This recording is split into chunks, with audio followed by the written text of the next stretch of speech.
उल्लासित महाराज दशरथ और कैकेयी का कोप। उल्लासित महाराज दशरथ ने शीघ्रातिशीघ्र राजकार्यों को संपन्न किया और राम के राजतिलक का शुभ समाचार सुनाने के लिए अपनी सबसे प्रिय रानी कैकेयी के प्रासाद में पहुंचे। कैकेयी को अपने महल में न पाकर राजा दशरथ ने उसके विषय में एक दासी से पूछा। दासी से ज्ञात हुआ कि रुष्ट होकर महारानी कैकेयी कोप भवन में गई हैं। महाराज चिंतित हो गए। उन्होंने कोप भवन में जाकर देखा कि उनकी प्राणप्रिया मलिन वस्त्र धारण किए, केश बिखराए, भूमि पर अस्त व्यस्त पड़ी है। उनकी इस अवस्था को देखकर आश्चर्यचकित राजा दशरथ ने कहा, प्राणेश्वरी, मुझसे ऐसा क्या अनिष्ट हुआ है कि क्रोध होकर तुम कोप भवन में आए हो? यदि तुम किसी बात से दुखी हो तो मुझे बताओ, मैं तुम्हारे कष्ट का निवारण अवश्य करूंगा। महाराज के इस प्रकार मनुहार करने पर कैकेयी बोली, प्रनाथ, मेरी एक अभिलाषा है, किंतु यदि आप उसे पूरी करने की शपथपूर्वक प्रतिज्ञा करेंगे तभी मैं आपको अपनी अभिलाषा के विषय में बताऊंगी। महाराज दशरथ ने मुस्कुराते हुए कहा, केवल इतनी सी बात के लिए तुम कोप भवन में चली आई हो? मुझे बताओ, तुम्हारी क्या इच्छा है, मैं तत्काल उसे पूरा करता हूँ। इस पर कैकेयी बोली, महाराज, पहले आप सौगंध लीजिए कि आप मेरी अभिलाषा अवश्य पूरी करेंगे। इस पर महाराजा दशरथ ने कहा, हे प्राण प्रिय, इस संसार में मुझे राम से अधिक प्रिय और कोई नहीं है। मैं राम की ही सौगंध लेकर वचन देता हूँ कि तुम्हारी जो भी मनोकामना होगी उसे मैं तत्काल पूरी करूँगा। महाराज सौगंध लेने से आश्वस्त हो जाने पर कैकेयी बोली, आपको स्मरण होगा कि देवासुर संग्राम के समय आपके मूर्छित हो जाने पर मैंने आपकी रक्षा की थी और प्रसन्न होकर आपने मुझे 2 वर देने की प्रतिज्ञा की थी। उन दोनों वरों को मैं आज मांगना चाहती हूँ। पहला वर तो मुझे ये दे कि आप राम के स्थान पर मेरे पुत्र भरत का राजतिलक करें, और दूसरा वर मैं यह मांगती हूँ कि राम को 14 वर्ष के लिए वन जाने की आज्ञा दें।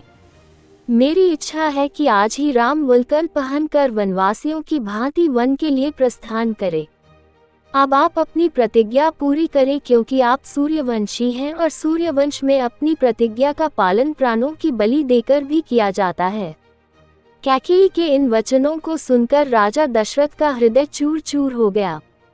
उन्हें असह्य पीड़ा हुई और वे मूर्छित होकर गिर पड़े।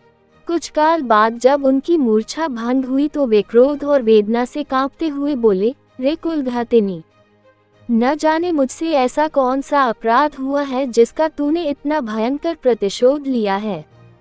पतिते, नीच, राम तो तुझ पर कौशल्या से भी अधिक श्रद्धा रखता है, फिर भी तू उसका जीवन नष्ट करने के लिए कटिबद्ध हो गई है। प्रजा को अत्यंत प्रिय राम को बिना किसी अपराध के मैं भला कैसे निर्वासित कर सकता हूँ?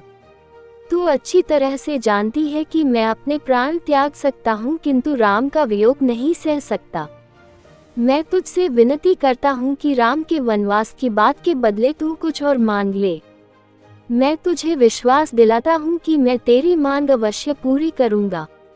महाराज दशरथ के इन दीन वचनों को सुनकर कैकेयी तनिक भी द्रवित नहीं हुई। वह बोली, राजन, ऐसा कहकर आप अपने वचन से हट रहे हैं, यह आपको शोभा नहीं देता। आप सूर्यवंशी हैं, अपनी प्रतिज्ञा पूरी कीजिए। प्रतिज्ञा से हटकर स्वयं को और सूर्यवंश को कलंकित मत कीजिए। आपके द्वारा अपना वचन नहीं निभाए जाने पर मैं तत्काल आपके सम्मुख ही विष पीकर अपने प्राण त्याग दूंगी।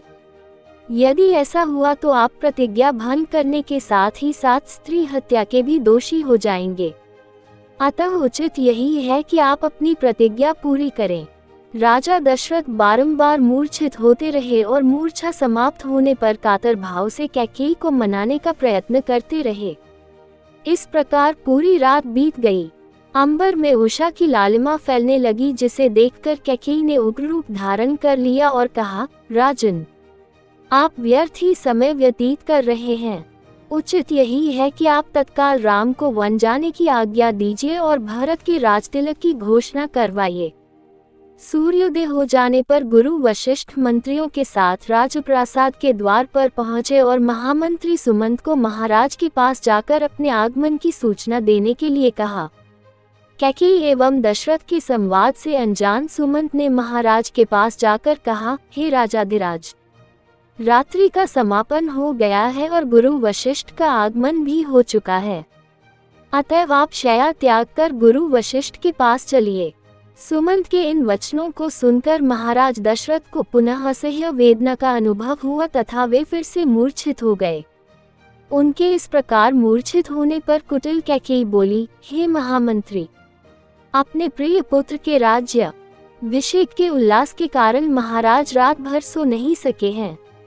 उन्हें अभी अभी ही तंद्रा आई है। महाराज निद्रा से जागते ही राम को कुछ आवश्यक निर्देश देना चाहते हैं। तुम शीघ्र जाकर राम को यही बुला लाओ।